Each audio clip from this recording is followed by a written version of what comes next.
Joshua 10 contains the famous story of the sun standing still. The record says that the sun didn't set for about a day. It says that Joshua spoke to the Lord, but it records his words as commanding the sun. The verse says, "At that time Joshua spoke to the Lord."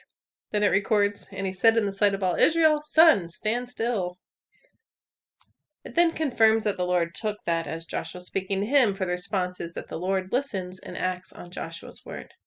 The scriptures say, "There has been no day like it before or since when the Lord heeded the voice of a man, for the Lord fought for Israel." Jesus spoke to the waves and they quieted down. He spoke to the fig tree and it withered. Jesus was not just a man. He had the authority to speak to creation. He is the one who created it. Christ in us must have the same authority, but it's not the name it and claim it variety. God does not heed the voice of man telling him what he should be doing and how to do it. That's the same old sin of wanting to be God, creeping back in, the sin of the garden, just finding a new way to mess with God's children. Only in selflessness and at the Spirit's direction should we ever speak in such a way. When I hear people tell stories about controlling the weather with their authority they claim, I always wonder if they had asked God for wisdom.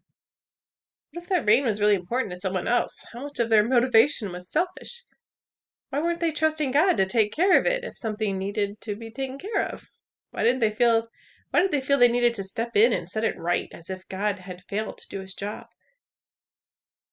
This chapter points out how unusual it was for God to allow man to command like that. Yes, it can happen, but no.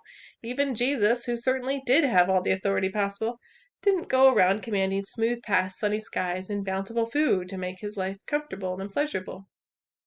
We are not God. We are not Jesus. We live our life in the flesh by faith in Jesus. We are not him. We are not gods.